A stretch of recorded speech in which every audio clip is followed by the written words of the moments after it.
Hi everyone. So this week in sociology class, our professor has given us a prompt to discuss basically how we've started to use what we've learned in our sociology class outside of class and in the real world. So I can say 100% that taking this class has really opened my eyes and I can really look at things and society and different social issues with a completely different point of view that I never would have been able to before. So one of the projects that really stuck with me was one that we did a little bit ago where we discussed panhandling. So before this, my point of view was basically you did that to yourself, like because you didn't save money properly or you, I don't know, didn't work enough to make money, you ended up on the streets or things like that.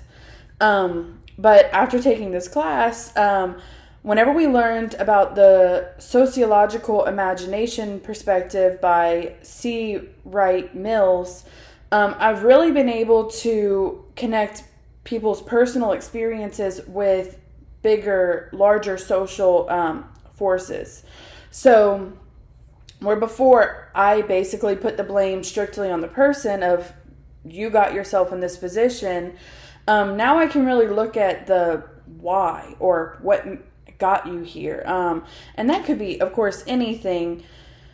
It could be just caused by bigger social problems like the economy or education or things like that. So, really looking past what that person did or didn't do and looking at what did society or like what happened in society to get them there.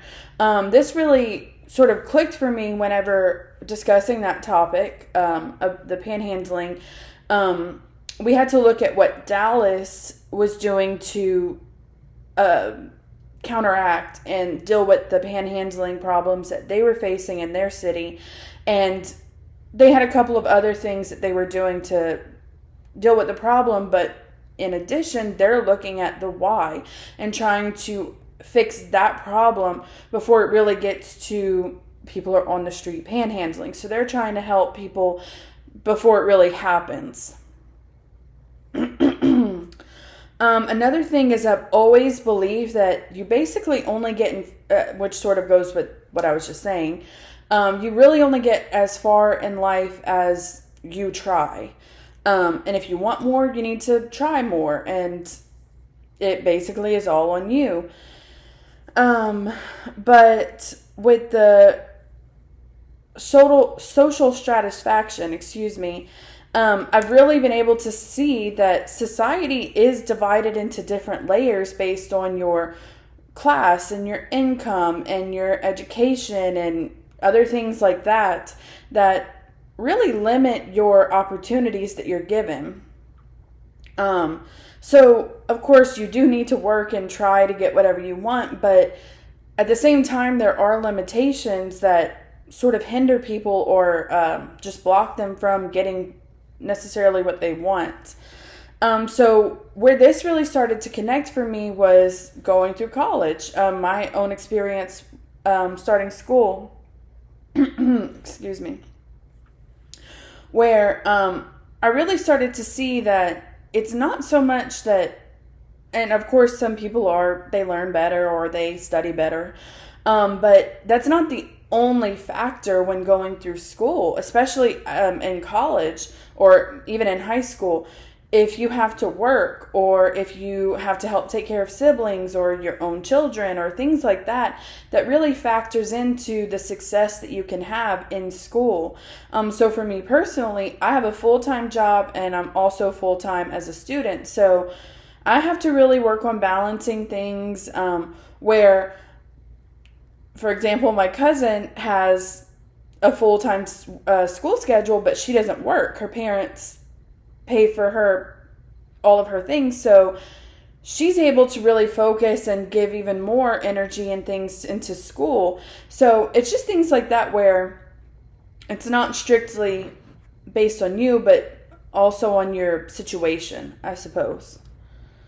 Which has really made me appreciate my position in life and make me more aware of what other people may be facing and the obstacles that they have to go through to get the same results that I would be getting. Another thing that I think of all the time now is the symbols topic that we discussed a couple weeks ago. So for that project specifically, I chose the MAGA hats, President Trump's hats. And I know some of the other things were like the U.S. and Mexico border that other people picked. But basically just remembering that other people's, like, it can be the same topic or the same thing, and people's experience or relationship or just opinion on it could be completely different. And basically understanding why it would be that way, and why the other person's is that way, and really just trying to see different perspectives for different people. And another one, that has stuck with me is I always believed that there was right and there was wrong, and it was pretty much that simple, black and white, no gray area in between. But whenever we covered the deviance and social control unit, it really made me, I guess, sort of open my eyes to there can be wrong for, I guess, sort of like the right reason. I guess I could say. So essentially breaking the rules or doing deviant behavior could be for a good cause or for hopefully a good outcome, basically, that are hoping to improve society. So, I mean, on the news now, I feel like there's constantly protests happening and being covered. So in a protest where people are seen as deviant or their behavior is deviant, they're really looking for change and trying to make a good change in the world.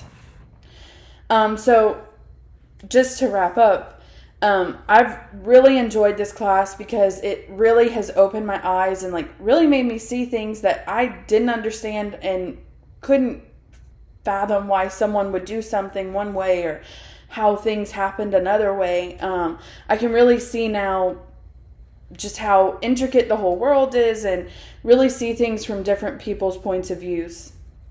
Hope you enjoyed, and see you next time.